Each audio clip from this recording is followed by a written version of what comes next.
तो pseudo order reaction देखो हमने कहाँ तक कर लिया था, लास्ट क्लास में हमने किया था कि methods to find order of reaction, वहां तक हो गया था ना। और उसके बेस पे शायद मैंने एग्जाम के अंदर क्वेश्चन भी डाले थे, सबके क्वेश्चन हो गए थे उसके बेस पे।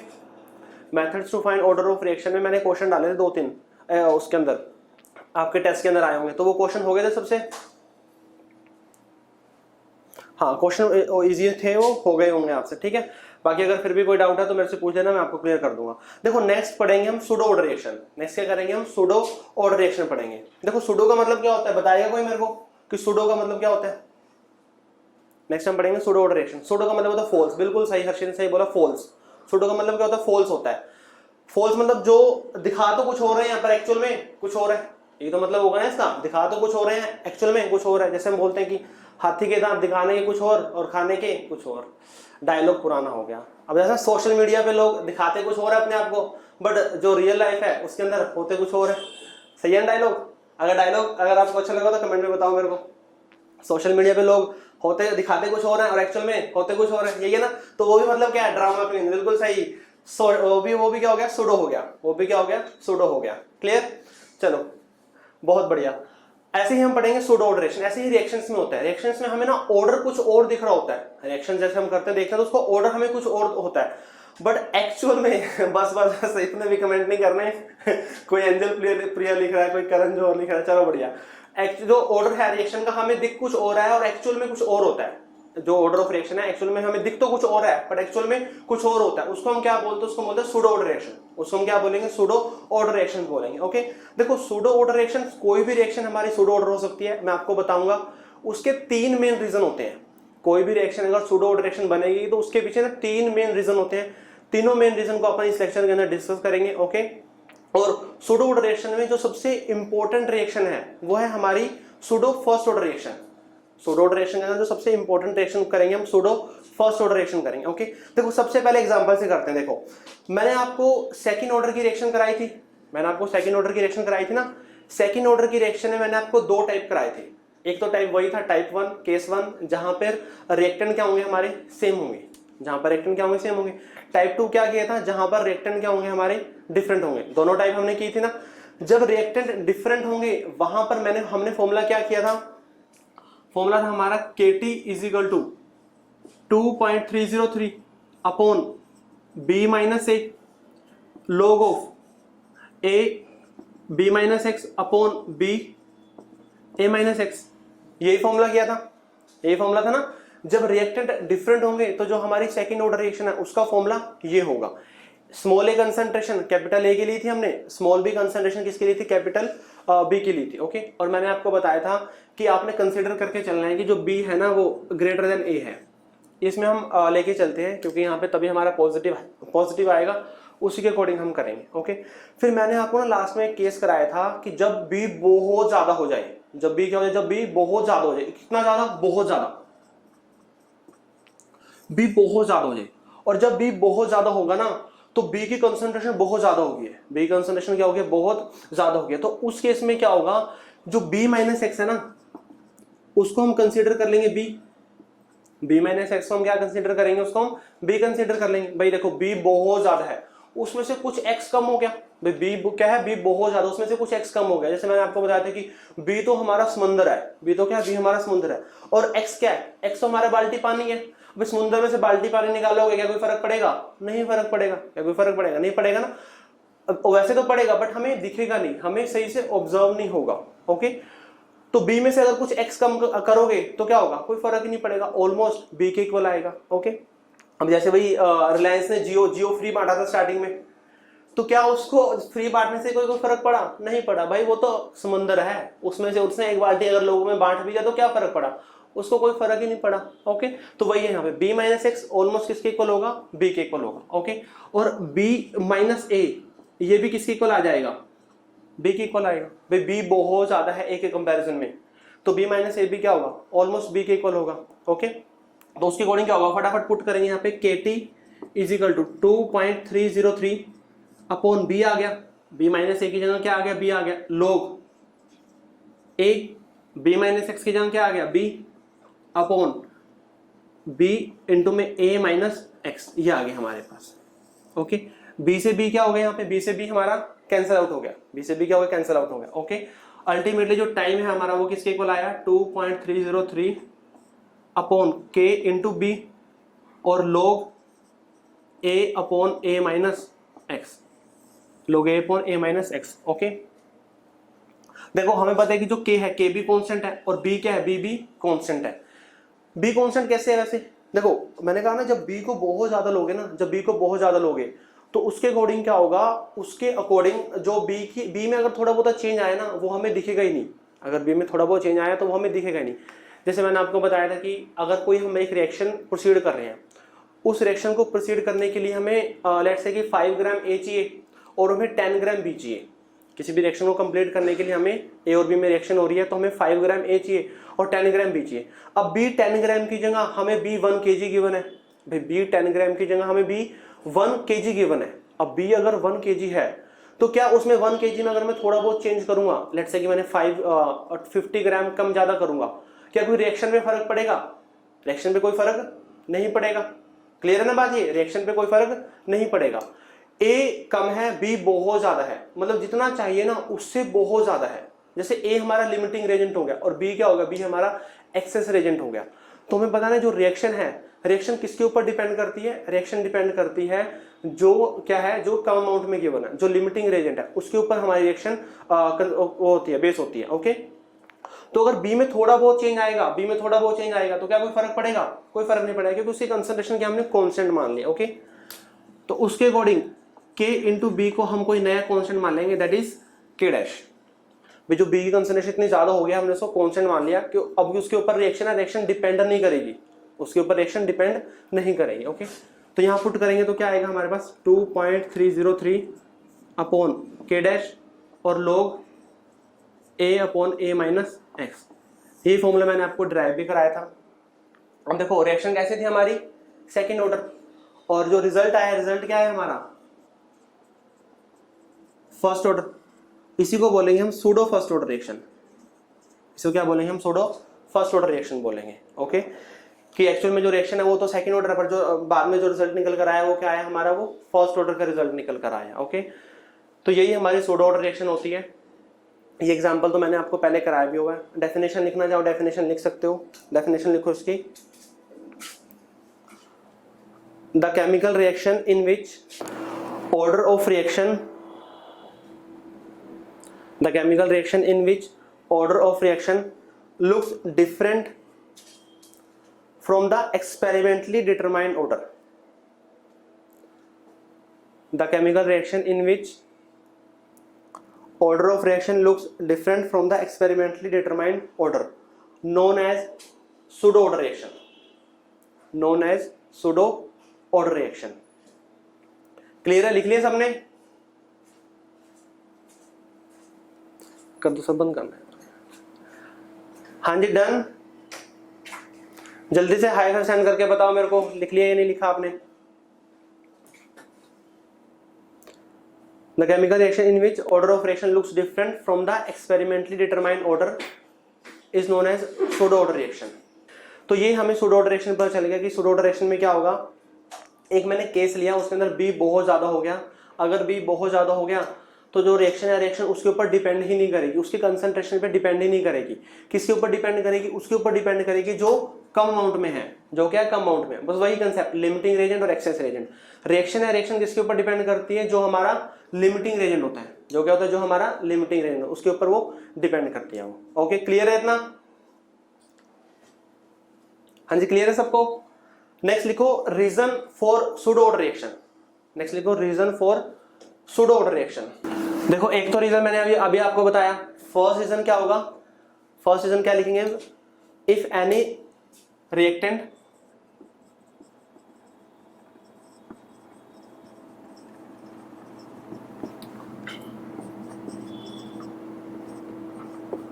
Present in excess amount,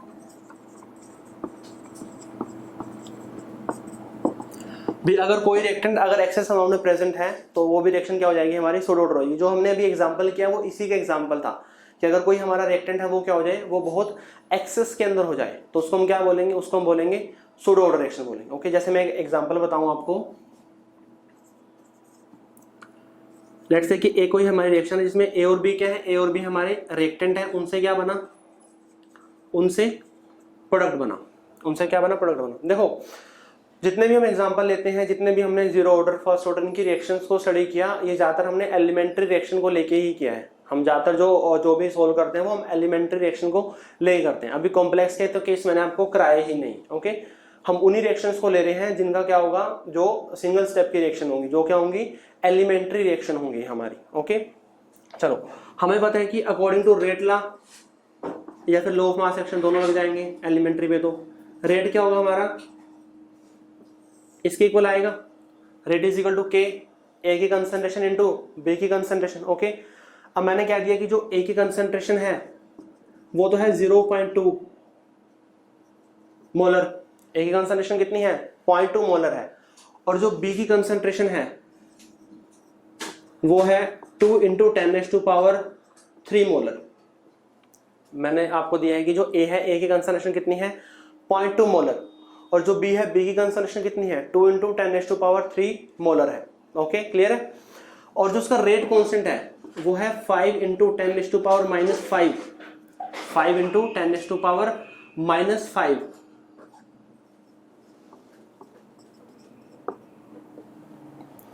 litre पर मोल पर सेकंड, लीटर पर मोल पर सेकंड है, ओके। चलो अब मेरे को रेट फाइंड आउट करना है, मेरे को क्या करना है, इस रिएक्शन का रेट फाइंड आउट करना है, ओके। अब देखो पहले तो मेरे को ये बताना है कि ये रिएक्शन कौन सी है। अगर हम इसको यहां से देखें, यहां से हमें क्या दिख रहा है, रेट इज इक्वल टू के, ए की कंसंट्रेशन इनटू में बी की कंसंट्रेशन, तो यहां से ऑर्डर क्या आ रहा है इसका, यहां से ऑर्डर क्या आ रहा है, ऑर्डर इसका 2 आ रहा है, ऑर्डर क्या आ रहा है, ऑर्डर 2 आ रहा है, हमें पता ना। कंसंट्रेशन की जो पावर होगी उसका सम करोगे तो वही क्या होगा, वही उसका ऑर्डर ऑफ रिएक्शन होगा, ओके। अब देखो वैसे रिएक्शन को प्रोसीड करने के लिए ए का भी 1 मोल चाहिए, बी का भी कितना चाहिए, 1 मोल चाहिए, ए का भी 1 मोल चाहिए और बी का भी 1 मोल चाहिए। अब ए तो हमें 0.2 गिवन है, ए तो कितना गिवन है हमें, 0.2, और बी बहुत ज्यादा है, ए के कंपैरिजन में बहुत क्या है, बहुत ज्यादा है। मतलब जो बी की कंसंट्रेशन है ना, ए से क्या है, वो ए से बहुत ज्यादा है। मतलब बी क्या है, बी हमारा एक्सेस के अंदर है, बी क्या, बी हमारा एक्सेस में है, ओके। अब जब बी हमारा एक्सेस में है, जब बी क्या, बी हमारा एक्सेस, तो हम उसको क्या मान लेंगे, उसको कांस्टेंट मान लेंगे। भाई उसकी कंसंट्रेशन बहुत ज्यादा है, अगर हम उसकी कंसंट्रेशन में थोड़ा बहुत चेंज करेंगे ना तो रिएक्शन पे कोई फर्क नहीं पड़ेगा, रिएक्शन पे कोई फर्क नहीं पड़ेगा। तो इसका मतलब है कि इसकी कंसंट्रेशन क्या कांस्टेंट हो गया, उसके ऊपर रिएक्शन डिपेंड ही नहीं कर रही, उसके ऊपर रिएक्शन डिपेंड नहीं कर रही। हमें पता ना कि जो रेट है, रेट कंसंट्रेशन पे डिपेंड करता है, रेट किसके ऊपर डिपेंड करता है, कंसंट्रेशन पे। अब कंसंट्रेशन इतनी ज्यादा है कि उसके ऊपर रेट डिपेंड ही नहीं कर रहा, कंसंट्रेशन इतनी ज्यादा हो गई है कि उसके ऊपर रेट कोई डिपेंड ही नहीं कर रहा, तो फिर उसको हम क्या मान लेते हैं, उसको हम कांस्टेंट मान लेते हैं। उसको हम क्या करेंगे, उसको हम कांस्टेंट मान लेंगे। तो जो बी की कंसंट्रेशन उसको हमने क्या मान लिया, उसको हमने कांस्टेंट मान लिया, उसको क्या माना, उसको हमने कांस्टेंट माना, ओके। अब देखो यहाँ पे रेट इज इक्वल टू, हमें पता है कि के और बी दोनों कांस्टेंट हो गए, के भी कांस्टेंट और बी भी क्या है, कांस्टेंट है, तो यहाँ पे अलग कांस्टेंट आ गया, दैट इज के डैश। क्या कांस्टेंट आ गया, के डैश, और इनटू में क्या होगा, ए की कंसंट्रेशन, के डैश इनटू में ए की कंसंट्रेशन, ओके। चलो इसको बोलते हैं हम इफेक्टिव रेट कांस्टेंट।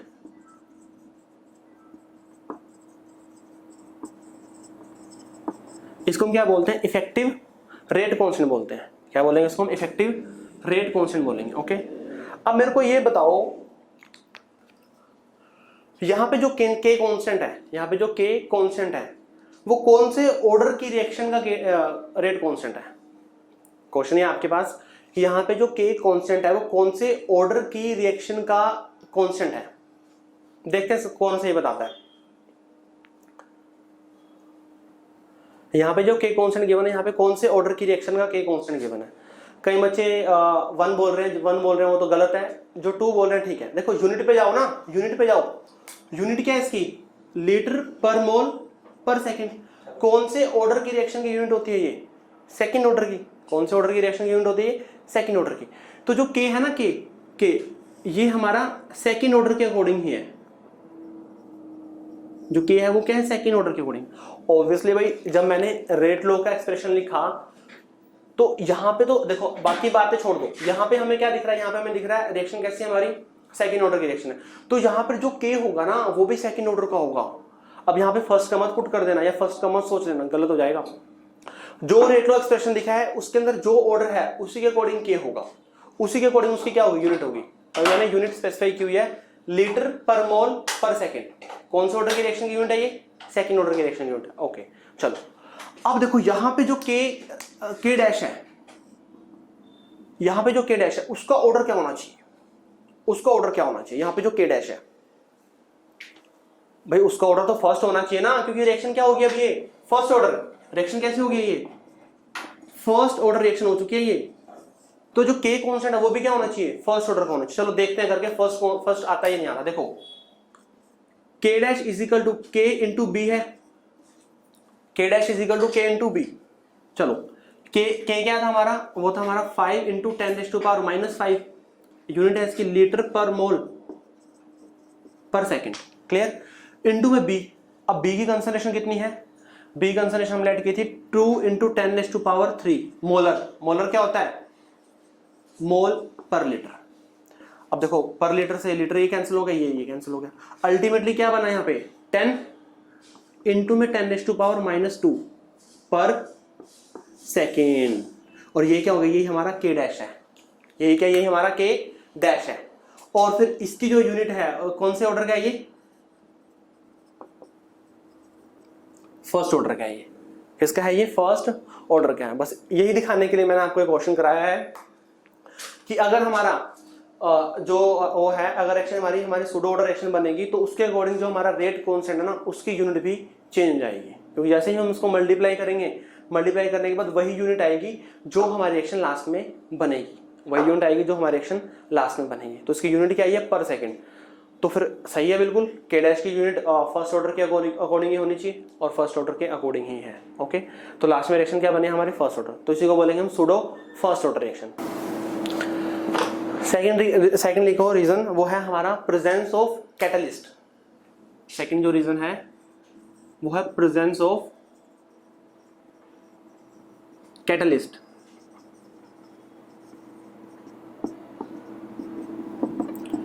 कैटलिस्ट की वजह से भी जो रिएक्शन है ना, रिएक्शन हमारी सूडो ऑर्डर रिएक्शन बनती है। देखो जैसे अगर कोई हम रिएक्शन लिखे, पहले एग्जांपल बताता हूं आपको।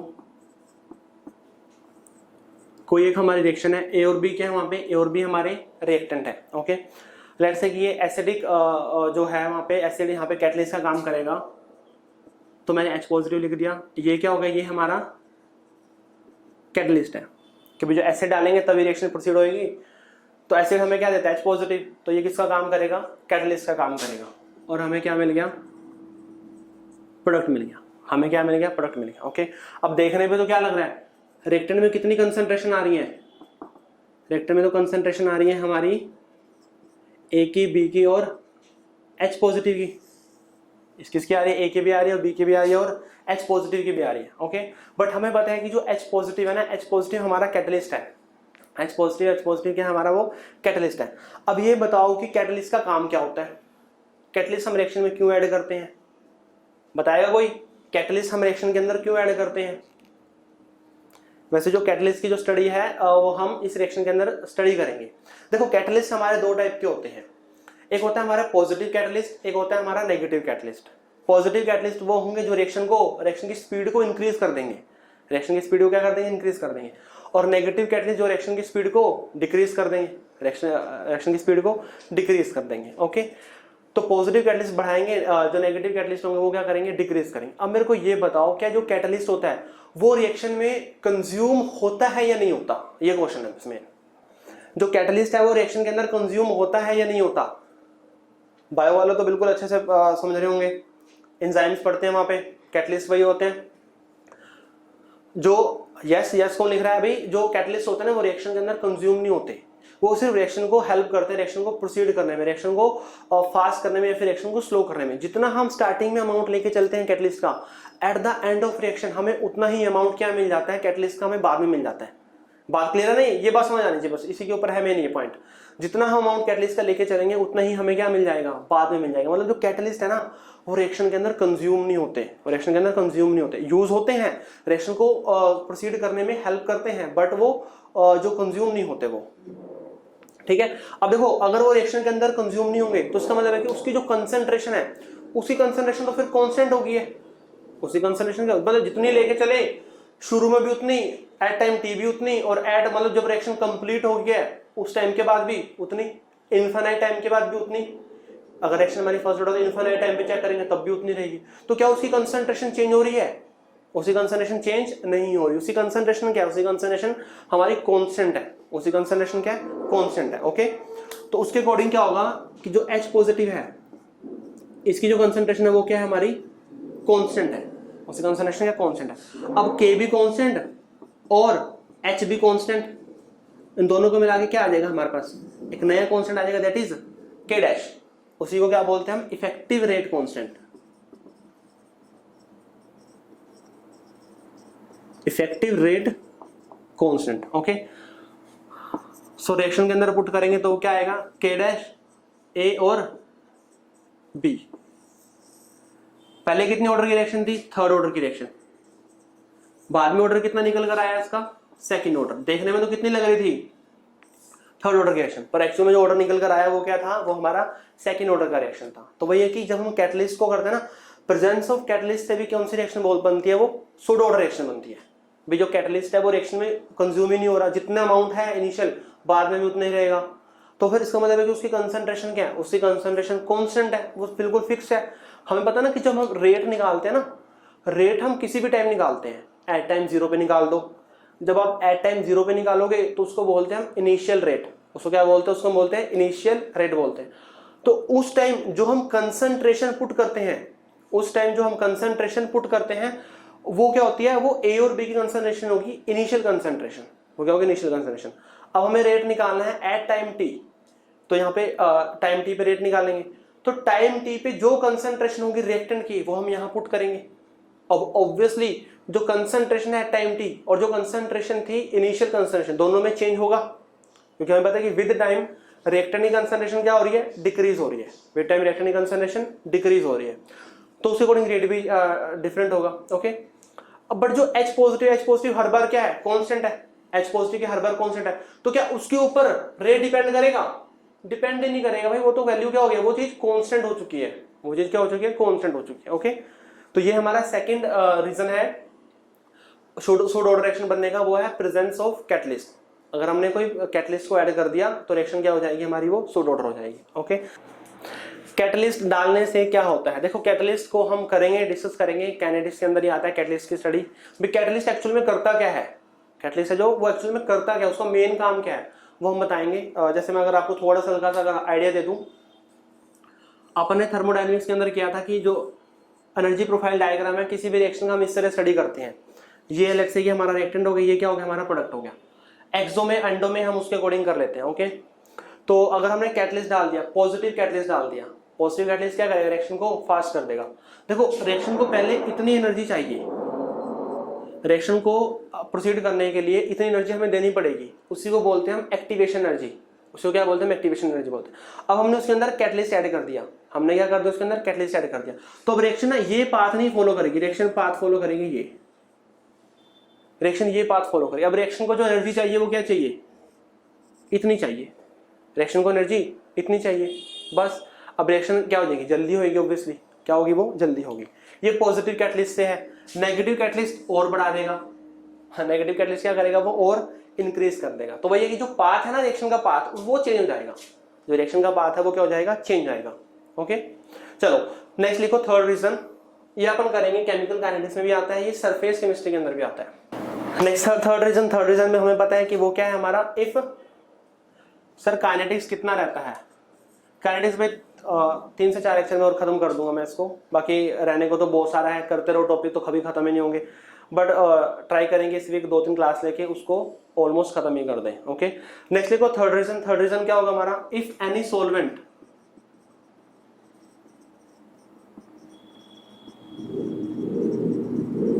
प्रेजेंट इन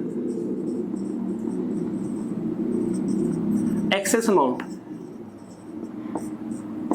अगर कोई हमारा सॉल्वेंट है वो एक्सेस अमाउंट में प्रेजेंट है तो वो रिएक्शन में क्या बन जाएगी? हमारी सूडो ऑर्डर रिएक्शन बन जाएगी। ओके, जैसे हमने जैसे केमिकल इक्विलिब्रियम में करते थे कि अगर हमने जैसे वाटर है, वाटर अगर हमारा रिएक्टेंट साइड है, वाटर क्या? वाटर हमारा रिएक्टेंट साइड है, तो हम क्या करते हैं, उसकी जो कंसंट्रेशन, उसी कंसंट्रेशन को हम यूनिटी मान लेते थे, मतलब उसी कंसंट्रेशन क्या हो गया, कांस्टेंट हो गया।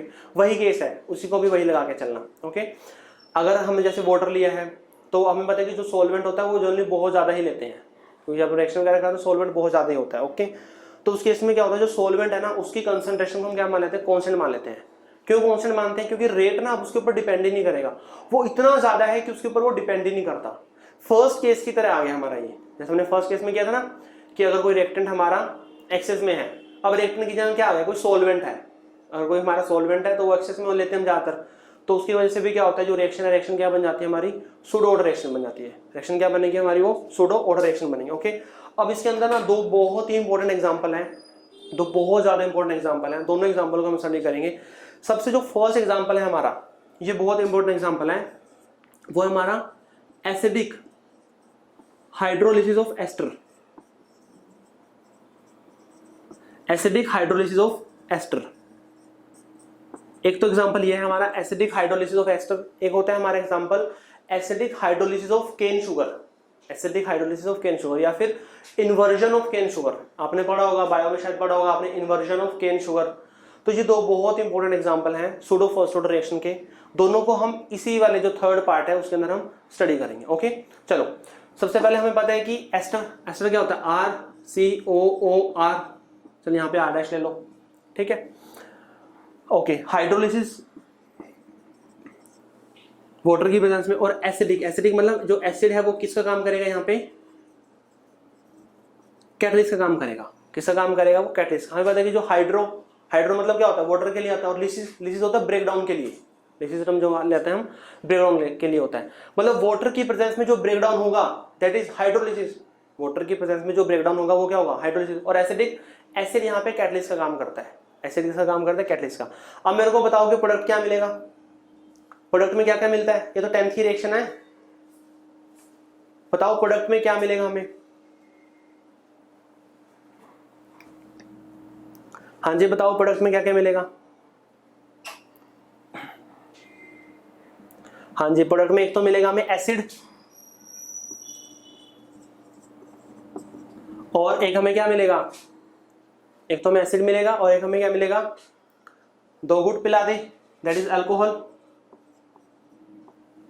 वो डिपेंड करता है कि इथाइल अल्कोहल है या नहीं है, इथाइल होगी तो तब हो जाएगा वो, ठीक है। चलो एस्टर से हमें क्या मिला, एस्टर से हमें, अगर हम एस्टर हाइड्रोलिसिस करेंगे तो हमें क्या मिलेगा, एसिड मिलेगा, और साथ में क्या मिलेगा हमें, अल्कोहल मिलेगा, ठीक है। चलो अब देखो, अगर मैं इसका रेट लिखूं, रेट क्या होगा हमारा, रेट इज इक्वल टू के, रेट इज इक्वल टू के, और ये क्या आ गया हमारा RCOOR डैश, RCOOR डैश, और साथ में क्या आएगा H2O, साथ में क्या आएगा H2O, और साथ में क्या है हमारा H पॉजिटिव भी है, साथ में क्या है, साथ में हमारा H पॉजिटिव भी है। तो इसके अकॉर्डिंग जो रिएक्शन है, रिएक्शन कैसी बन रही है हमारी, थर्ड ऑर्डर रिएक्शन।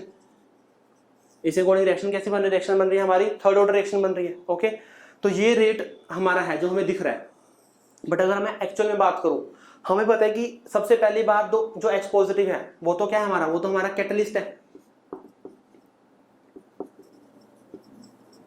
जो H पॉजिटिव है वो तो क्या है, वो तो हमारा कैटलिस्ट है। ओके, अब अगर ये हमारा कैटलिस्ट है तो उसकी कंसंट्रेशन हम क्या मान लेते हैं, कांस्टेंट, क्योंकि हमें अभी किया हमने कि जो कैटलिस्ट होता है वो तो रिएक्शन के अंदर कंज्यूम ही नहीं होता, वो तो रिएक्शन को सिर्फ उसको जो पाथ है उसको चेंज करने में हेल्प करता है, रिएक्शन को फास्ट या स्लो करने में हेल्प करता है। ओके, चलो दूसरा, अब H2O, इसी कंसंट्रेशन हमें पता है कि कितनी होती है, 55.55। अब आपने ध्यान रखना है, ये आपने केमिकल इक्विलिब्रियम में पढ़ा होगा, अगर वाटर हमारा रिएक्टेंट साइड लिखा हुआ है, अगर वाटर हमारा रिएक्टेंट साइड लिखा हुआ है दैट मींस वो सॉल्वेंट है, वो क्या है, सॉल्वेंट है। अगर वाटर हमारा प्रोडक्ट साइड लिखा हुआ है तब उसको हम, वो थोड़ा सॉल्वेंट होगा ऑब्वियसली, वो तो प्रोडक्ट बना है। तो अगर रिएक्टेंट साइड लिखा हुआ है तभी उसको हमने कांस्टेंट मानना है, अगर प्रोडक्ट साइड लिखा हुआ है तब उसकी कंसंट्रेशन कांस्टेंट नहीं होगी, ये आपने केमिकल इक्विलिब्रियम में पढ़ा होगा। ओके, तो जो H2O है उसकी कंसंट्रेशन भी क्या हो गया है, कांस्टेंट। भाई वाटर इतना ज्यादा है कि उसके ऊपर वो डिपेंड ही नहीं करेगा, उसके ऊपर वो डिपेंड ही नहीं करेगा। ओके, तो जो यहां से K डैश आएगा हमारा, K डैश किसके इक्वल होगा, K dash is equal to K H2 की कंसंट्रेशन और H पॉजिटिव की कंसंट्रेशन, H पॉजिटिव की कंसंट्रेशन और H2O की कंसंट्रेशन। ओके, अब देखो जो यहाँ पे जो K है, यहाँ पे जो K है ये तो क्या था हमारा rate constant of third order, rate constant of third order. और यहां पे जो K डैश है, K डैश क्या होगा हमारा रेट कांस्टेंट ऑफ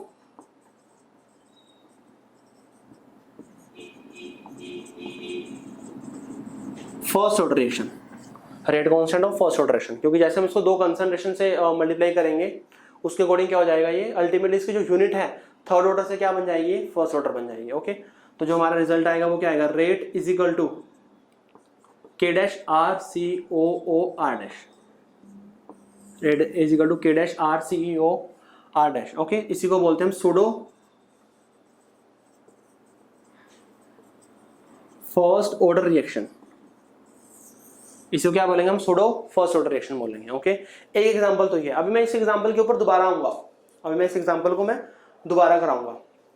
इसकी जो वो है हमारा, इसके ऊपर एक फॉर्मूला ड्राइव होगा लास्ट में, उस फॉर्मूले को अपन स्टडी करेंगे। अब देखो चलो इसी को कंप्लीट करते हैं। देखो जो हमारा एसिडिक हाइड्रोलिसिस ऑफ एस्टर है वो हमने देख लिया कि देखने में तो क्या आ रहा था हमारा, देखने में तो वो थर्ड ऑर्डर रिएक्शन थी, बट जो एक्चुअल में जो लास्ट में जो रिजल्ट निकल कर आया वो फर्स्ट ऑर्डर का निकल कर आया, इसलिए हम इसको बोला सूडो फर्स्ट ऑर्डर रिएक्शन। तो इसका मतलब है कि जो उसके ऊपर फॉर्मूला लगेगा, जो वहाँ पे अगर हम रेट कांस्टेंट निकालना है, हमने कुछ भी निकालना है, टाइम निकालना है हमने, तो उसके अकॉर्डिंग क्या होगा, उसके अकॉर्डिंग हम यहाँ पे फर्स्ट ऑर्डर के लगाएंगे डेरिवेशन, फर्स्ट ऑर्डर का फॉर्मूला रहेगा। और फर्स्ट ऑर्डर का फॉर्मूला क्या होता है, KT is equal to 2.303 log A upon A minus x, तो वहाँ पे फॉर्मूला ये लगने वाला है। ओके, अब ना मेरे को ना रेट कांस्टेंट निकालना है, मेरे को क्या निकालना है, मेरे को रेट कांस्टेंट निकालना है, मेरे को क्या निकालना है, रेट कांस्टेंट निकालना है एसिडिक हाइड्रोलिसिस ऑफ एस्टर का, मेरे को क्या करना है, रेट कांस्टेंट निकालना है एसिडिक हाइड्रोलिसिस ऑफ एस्टर का। ओके, चलो अब मैं यहाँ पे क्या करूंगा, देखो रिएक्शन को दोबारा लिख रहे हैं RCOO R डैश प्लस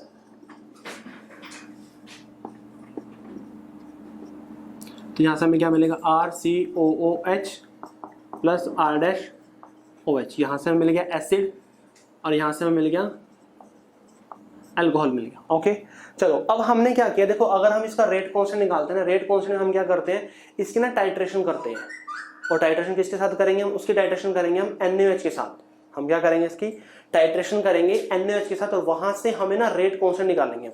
ठीक है, समझ आ गया, मतलब हम इसकी एसिडिक हाइड्रोलिसिस ऑफ एस्टर की रिएक्शन हो रही है, रिएक्शन प्रोसीड हो रही है, हम टाइट्रेशन कर रहे हैं, और वहां से हमें रेट कांस्टेंट की वैल्यू को निकालना है, वहां से करना है हमें रेट कांस्टेंट की वैल्यू को फाइंड आउट करना है। ओके, चलो सबसे पहले देखो, पहले तो मैं लिख लेता हूं, जब हमारा टाइम जीरो है, एट टाइम जीरो, देखो जब हमारा टाइम जीरो है, टाइम जीरो पे क्या होगा, एस्टर की कंसंट्रेशन स्मॉल ए मैंने ऐड कर ली, एस्टर की कंसंट्रेशन कितनी है, स्मॉल ए।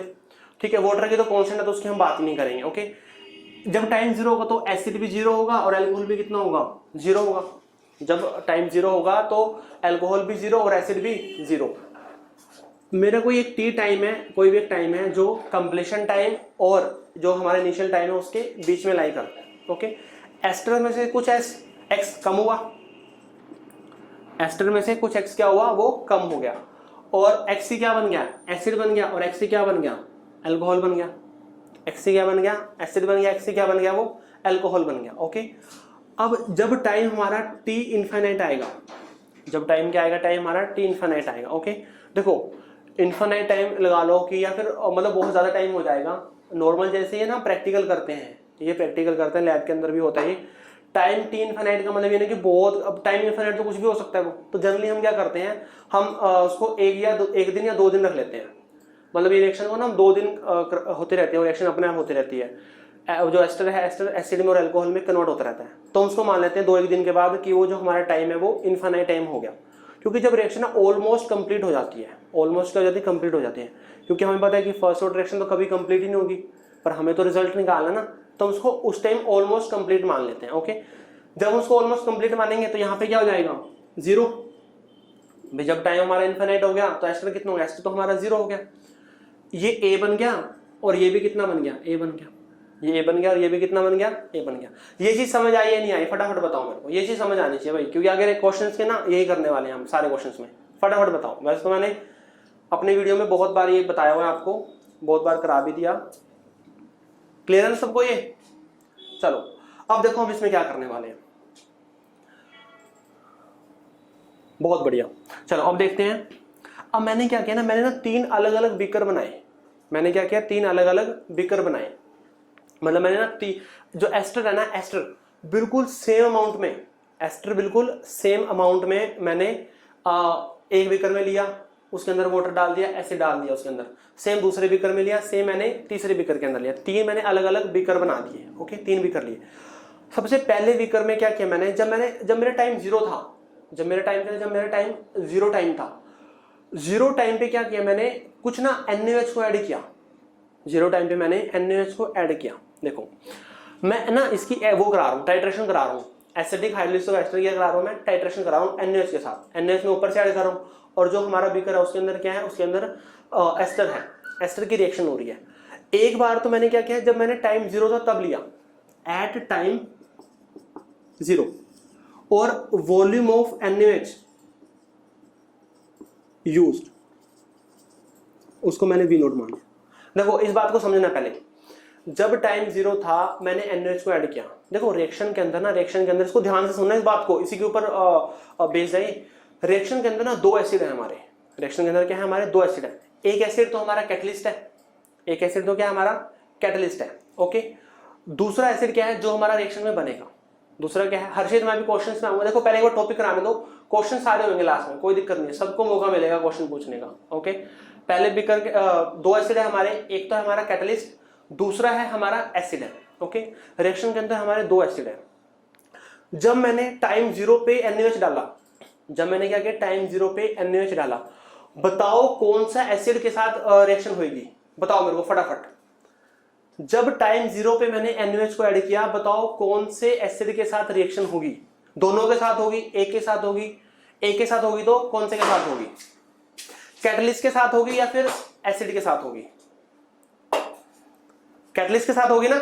प्रोडक्ट देखो, जब टाइम 0 था तो एसिड बना ही नहीं, ये एसिड तो बना ही नहीं। जब टाइम 0 था तो ये तो एसिड बना ही नहीं। ठीक है, एसिड कौन सा है, H पॉजिटिव, कैटलिस्ट है। एसिड कौन सा है, कैटलिस्ट है हमारा H पॉजिटिव। ओके, अब हमने क्या किया, हम क्या कर रहे हैं, हमने उसके अंदर इंडिकेटर भी ऐड किया हुआ है। इसको ध्यान से सुनना, लिखना मत अभी, अब इसको सिर्फ सुनना। हमारे पास बीकर है, ऊपर टाइट्रेशन हो रही है, हम NaOH को ऐड कर रहे हैं, और हमने इसके अंदर कोई ना कोई इंडिकेटर डाला हुआ है। इंडिकेटर क्या करेगा, हमें कलर से बता देगा कि रिएक्शन हो गई है। ओके, हम NaOH को ऐड कर रहे हैं, NaOH ऐड हो रहा है, ऐड हो रहा है, ऐड हो रहा है, ऐड हो रहा है। हम NaOH को भी ऐड करते जा रहे हैं। कब ऐड कर रहे हैं, जब टाइम 0 है। जब टाइम 0 पे मैं NaOH को ऐड कर रहा हूँ, ध्यान से सुनना इस बात को। जब टाइम 0 में NaOH को ऐड कर रहा हूँ, तो ऐड कर रहा हूँ, ऐड कर रहा हूँ, ऐड कर रहा हूँ, एकदम कलर चेंज हो गया। एकदम क्या हो गया, कलर चेंज हो गया। तो ये बताओ मेरे को कि जो सारे का सारा NaOH है, उसने सारे के सारे एसिड के साथ रिएक्शन की है। सारे के सारे NaOH ने सारे के साथ एसिड के साथ रिएक्शन किया, और वो सारा का सारा एसिड कौन सा है, वो है हमारा कैटलिस्ट। वो क्या है, वो हमारा कैटलिस्ट है। ओके, तो volume of NaOH use that is V0। मैंने उसको क्या मान लिया, V0, मतलब जब टाइम 0 पे मैंने माना। ओके, डायरेक्टली प्रोपोर्शनल आएगा, क्या आएगा, मैक्सिमम लिख लो चाहे आप, मैक्सिमम अमाउंट ऑफ एसिड। वो भी एसिड कौन सा होगा, catalyst acid, maximum amount of acid. मतलब जो सारा का सारा NaOH ना, सारे के सारे NaOH ने जितना भी टोटल एसिड था जो हमारा कैटलिस्ट था, उसको हमें पता चल गया। क्लियर है ये, मतलब हमें पहले ये पता चल गया कि हमारा एसिड कितना है बीकर के अंदर। बात क्लियर है। 3 बीकर बना रखे मैंने सेम, अभी मैं पहले बीकर में करा रहा हूं रिएक्शन। पहले बीकर से मेरे को ये पता चल गया कि उसके अंदर हमारा जो कैटलिस्ट है, वो एसिड है, वो कितना है, उसका अमाउंट कितना है। ये बात क्लियर है या नहीं क्लियर, सबसे फटाफट बताओ, फिर मैं सेकंड स्टेप पे चलता हूं। ये बात क्लियर है या नहीं क्लियर है कि मेरे को फर्स्ट स्टेप से मेरे को amount of acid is used as a catalyst का पता चल गया कि वो कितना है। क्लियर है बात ये, किसी को कोई डाउट? चलो ऑल क्लियर, ऑल क्लियर मत लिखा करो यार, ऑल क्लियर मेरे को लगता है कि सब क्लियर हो गया। कंसंट्रेशन 0 नहीं होती, यहां 0 कैसे लिखा, देखो मिहित मैंने बताया आपको, वैसे मैंने T इनफाइनाइट लिखा है। होता क्या कि जब हमने ना एसिडिक हाइड्रोलिसिस ऑफ एस्टर को देखा, एसिडिक हाइड्रोलिसिस ऑफ एस्टर ना ऑलमोस्ट 99.999% रिएक्शन ना 1 या 2 दिन के अंदर हो जाती है। ऑलमोस्ट बिल्कुल 1 या 2 दिन के अंदर ये हो जाती है। इसके अंदर बहुत ही माइनर सा बचेगा, बिल्कुल 0.00, तो उसका ना कोई मतलब नहीं रहता यहाँ लिखने का, क्योंकि उसके ऊपर ना वो इतना थोड़ा है ना, उससे ना कोई फर्क ही नहीं पड़ेगा, उससे कोई फर्क नहीं पड़ेगा। इसलिए हम 2 दिन के बाद ना रिएक्शन को कंप्लीट ऑलमोस्ट मान लेते हैं, क्योंकि हमें रिजल्ट निकालना है, हमें रिजल्ट निकालना है, और इस थोड़े बहुत से रिजल्ट पे कोई फर्क ही नहीं पड़ रहा, तो हम इसको बिल्कुल कंप्लीट मान के कर लेते हैं रिएक्शन को। ओके चलो ये क्लियर हो गया बात। अब ठीक है, अब मैं सेकंड कर रहा हूं। मैं सेकंड क्या कर रहा हूं, मैं टी टाइम ले रहा हूं। अब ले रहा हूं मैं एट टाइम टी। मैं क्या ले रहा हूं, एट टाइम टी ले रहा हूं। अब एट टाइम टी पे मैंने NaOH को ऐड किया दूसरे बीकर में। अब ये दूसरा बीकर है, और दूसरे बीकर में ना जो रिएक्शन है ना हमारी, दूसरे बीकर में रिएक्शन, हमारी रिएक्शन टी टाइम पे आ गई है। मतलब ना तो रिएक्शन हमारी कंप्लीट हुई, जैसे रिएक्शन मेरी 2 दिन में कंप्लीट हो रही है या 1 दिन में कंप्लीट हो रही है, मैंने ले लिया भी चलो 5-7-10 घंटे बाद ना डाल देते हैं, 5-10 घंटे के बाद हम टाइट्रेशन कर रहे हैं, ठीक है, हमें लग रहा है कि 1 दिन बाद कंप्लीट है, तो 10-12 घंटे बाद हम उसको टाइट्रेशन कर रहे हैं। अब 10-12 घंटे पे हम उसको टाइट्रेट कर रहे हैं NaOH के साथ, तो volume of NaOH used, volume of NaOH use, उसको मैंने लिख दिया VT। भाई उस टाइम पे ना जितना वॉल्यूम NaOH का यूज हुआ VT लिख दिया मैंने। अब ये बताओ उसमें कौन कौन सा एसिड NaOH ने रिएक्ट किया, किस किस एसिड के साथ उसने रिएक्ट किया, देखते हैं सबसे पहले कौन बताता है। उस टाइम पे उसने कौन कौन से एसिड के साथ रिएक्ट किया, एक के साथ किया, दोनों के साथ किया, एक के साथ किया, तो कौन से के साथ किया बताओ मेरे को। एक बच्चा लिख रहा है बोथ, बहुत पीछे क्वेश्चन मार्क, अरे भाई खुद ही श्योर नहीं है यार। एक ऐसे लिख रहा है सर बोथ क्वेश्चन मार्क, दोनों के साथ होगा ना ऑब्वियसली, दोनों के साथ होगा। देखो जब मैंने टी टाइम पे क्या, टी टाइम पे कैटलिस्ट भी है, टी टाइम पे क्या, टी टाइम पे कैटलिस्ट भी है, और हमारा कुछ ना कुछ एसिड भी बन गया। टी टाइम पे कैटलिस्ट भी है और कुछ ना कुछ, कैटलिस्ट तो उतना ही रहेगा, देखो कैटलिस्ट में तो कोई चेंज नहीं आएगा भाई, कैटलिस्ट तो उतना ही रहेगा, और एसिड कम ज्यादा हो रहा है, तो टी टाइम पे एसिड कितना हो रहा है, एक्स है, एसिड के साथ रिएक्ट किया। मैं यहां पे क्या लिखूं, मैं यहां पे लिखूंगा maximum amount of acid as a catalyst plus some amount of acid produce. ये बात समझ आई नहीं आई, मैक्सिमम अमाउंट में कैटलिस्ट के साथ रिएक्ट करेगा, और दूसरा सम अमाउंट में बना ना, कुछ अमाउंट में बना, पूरा तो नहीं बना भाई, कुछ अमाउंट में बना है, तो कुछ जितना भी बना है उसके साथ वो रिएक्ट करेगा। ये बात समझ आई नहीं आई, बस यही इंपॉर्टेंट है इसके अंदर। बताओ मेरे को फटाफट बताओ भाई, कैटलिस्ट तो स्टार्टिंग में भी जितना था लास्ट में भी उतना रहेगा, बीच में भी एट एनी टाइम उतना ही रहेगा, तो जब NaOH को डाल रहे हैं कैटलिस्ट तो सारा का सारा रिएक्ट करेगा, हर बार करेगा। अब उस टाइम पे जितना एसिड प्रोड्यूस होगा उतना रिएक्ट करेगा NaOH के साथ। ये बात सही है नहीं सही है? हाँ जी, ये दूसरा बीकर है जो मैंने ये किया है, ये मेरा दूसरा बीकर है, ये मेरा दूसरा बीकर है। दूसरे बीकर के अंदर 5 से 10 घंटे पे मैं उसको चेक कर रहा हूँ। देखो मैंने ना स्टार्टिंग के अंदर 3 बीकर लिए, जब टाइम 0 था मैंने 3 बीकर लिए। एक बीकर को तो मैंने ऑन द स्पॉट रिएक्शन करके देख लिया, एक बीकर में तो ऑन द स्पॉट मैंने टाइट्रेशन कर ली। दूसरे बीकर में मैंने की 10-12 घंटे बाद टाइट्रेशन, 10-12 घंटे हो गए रिएक्शन को, अब हम उसको टाइट्रेट कर रहे हैं। ओके, तो जब इनिशियल था, इनिशियल में सारे का सारा कैटलिस्ट में जो एसिड था वो यूज होगा, 10-12 घंटे बाद सारा का सारा कैटलिस्ट प्लस जितना भी अमाउंट में एसिड बनेगा वो सारा का सारा रिएक्ट हो जाएगा, जितना बनेगा, कंप्लीट नहीं, जितना बनेगा। ओके, अब मेरे को ये बताओ, मेरे को ये निकालना है, मेरे को एसिड कितना बना, मेरे को ये निकालना है कि एसिड कितना बना, तो उसका आंसर क्या आएगा, x इजिकल टू क्या आएगा, बस ये बता दो मेरे को, x इजिकल टू क्या आएगा उसमें बताओ मेरे को फटाफट। देखो ये है जितना टोटल एसिड है, जितना टोटल कैटलिस्ट है, इसके अंदर है कैटलिस्ट प्लस एसिड प्रोड्यूस, इसके अंदर सारा का सारा कैटलिस्ट, इसके अंदर है कैटलिस्ट प्लस एसिड प्रोड्यूस, तो x किसकी इक्वल आएगा, x आएगा हमारा Vt माइनस V नोट। ये चीज समझ आनी चाहिए बस आपको। आधा क्वेश्चन हो गया, मतलब समझो आधा हमें समझ आ गया है, कुछ नहीं रह गया। Vt माइनस V नोट, ये चीज समझ आ रही है नहीं आ रही, बस ये समझ आनी चाहिए आपको। देखो V नोट था जितना कैटलिस्ट है, V नोट था जितना हमारा कैटलिस्ट है, और Vt है catalyst plus acid, catalyst plus acid. मेरे को क्या निकालना है, मेरे को क्या निकालना है, मेरे को निकालना है यहाँ पे अमाउंट ऑफ एसिड प्रोड्यूस, मेरे को x निकालना है, मेरे को क्या निकालना है, मेरे को x निकालना है। x में कैसे निकालूंगा भाई, जितना मेरा टोटल आ गया एसिड प्लस कैटलिस्ट, उसमें से माइनस कर दूं मैं कैटलिस्ट को, उसमें से माइनस कर दूं मैं कैटलिस्ट को, तो मेरे पास क्या आ जाएगा, अमाउंट ऑफ एसिड, मेरे पास क्या आएगा, अमाउंट ऑफ एसिड आएगा। सिंपल है बात, सही है बात यार, सिंपल सी बात है ना यार। इस इक्वेशन में से इस इक्वेशन को माइनस कर दो, जब इस इक्वेशन में से इस इक्वेशन को माइनस कर दोगे तो amount of acid as a catalyst cancel नहीं हो जाएगा क्या, amount of acid as a catalyst cancel हो जाएगा, बचेगा क्या, अमाउंट ऑफ एसिड प्रोड्यूस, और उसकी वैल्यू क्या है एट टाइम टी एक्स, उसकी वैल्यू क्या है टाइम टी एक्स, और यहाँ पे क्या आएगा V T minus V naught. यार सिंपल क्या यार, मैंने 2 - 1 कर दिया, बस ज्यादा सोचना ही नहीं है, 2 - 1 कर दिया, क्लियर है बात ये।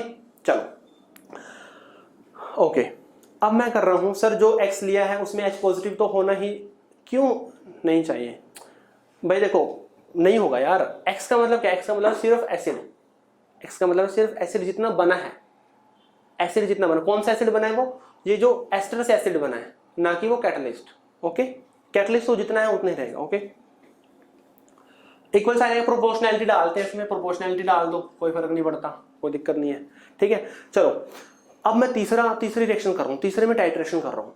मैंने 3 बीकर लिया था स्टार्टिंग में, पहला बीकर मैंने टाइम 0 पे कर लिया यूज, दूसरा बीकर मैंने 10-12 घंटे पे कर लिया, अब मैंने 1 दिन या 2 दिन बाद कर लिया यूज, मतलब उसको हम इनफाइनाइट पे ले लेते हैं। ओके, तो तीसरी में कर रहा हूँ at t is equal to infinite, volume of NaOH used, मैंने उसको मान लिया V infinite, volume of NaOH used V infinite. बताओ वो किसके डायरेक्टली प्रोपोर्शनल आएगा, बस देखते हैं कौन बताता है किसके डायरेक्टली प्रोपोर्शनल आएगा वो। हाँ जी, खुशी का मैसेज आया, बहुत सही, जबरदस्त, well done.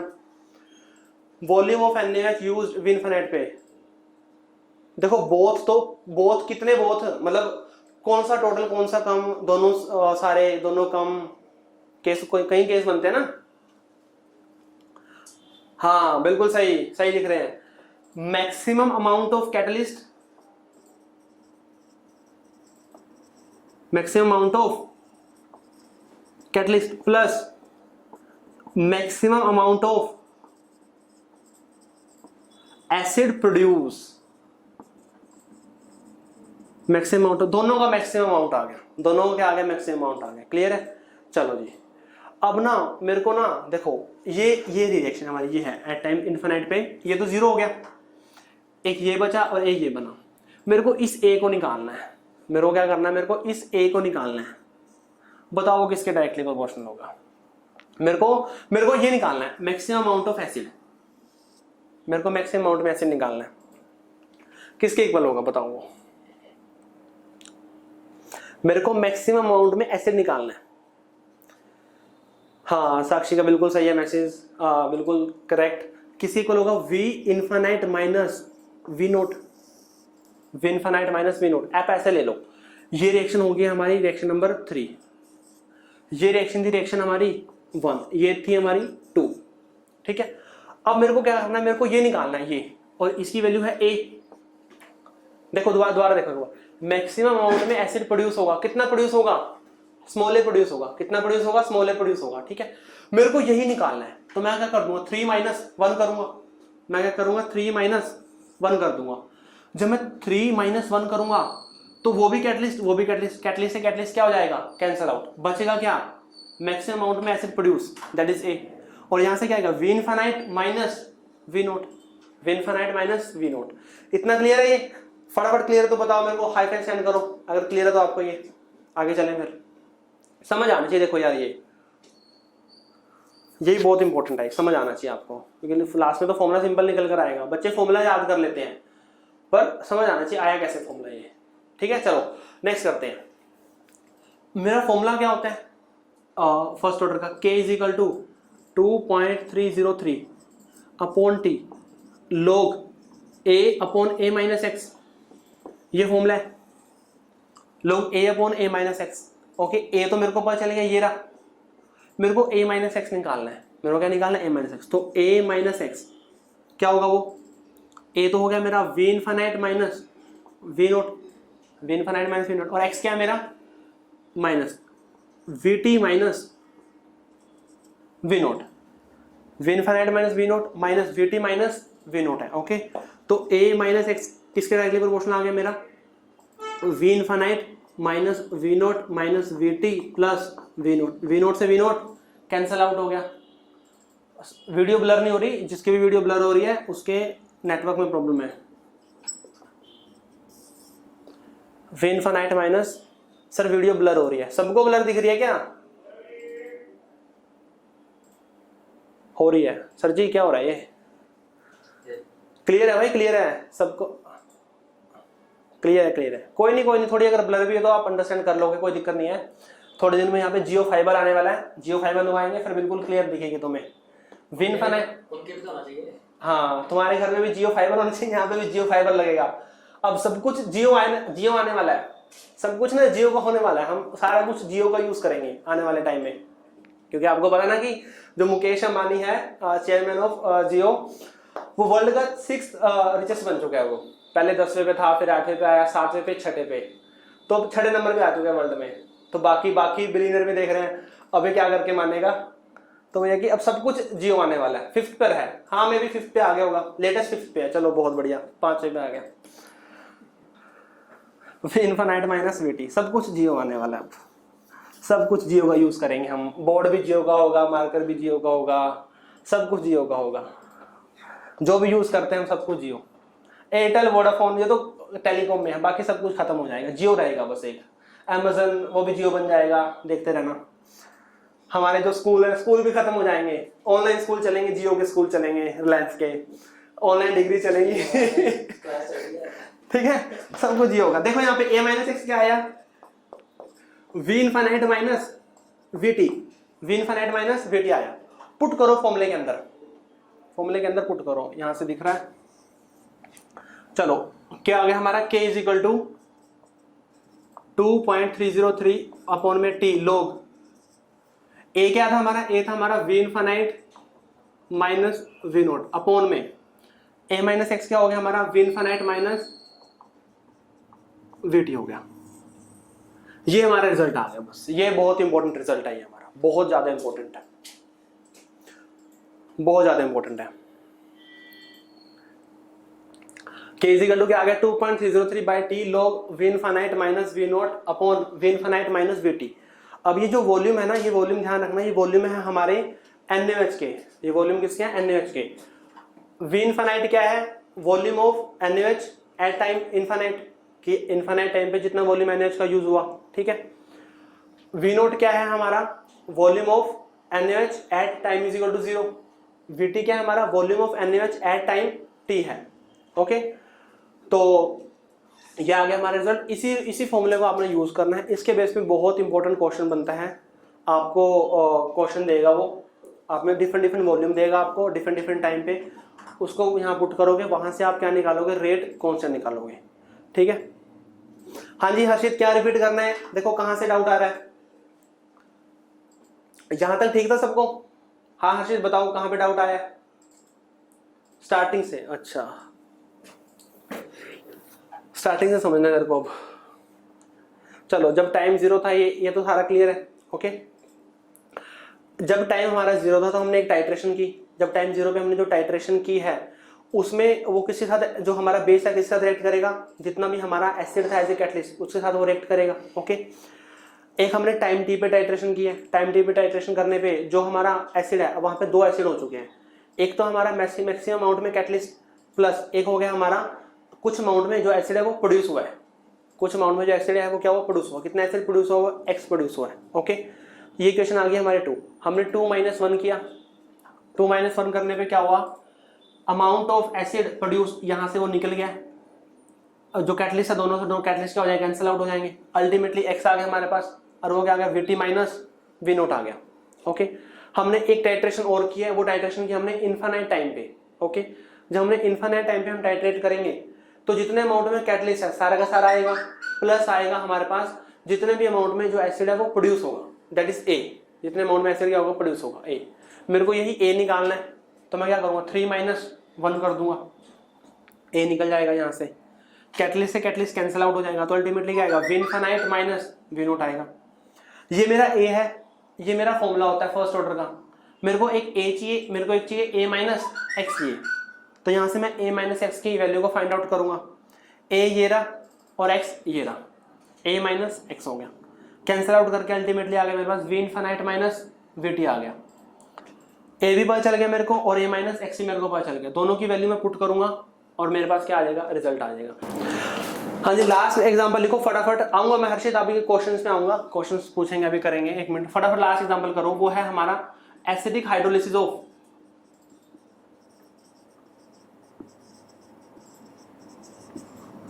Cane sugar,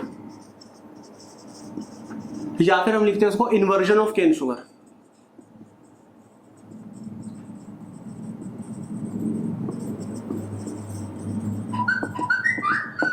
inversion of cane sugar, okay फटाफट 2 मिनट का है बस ये।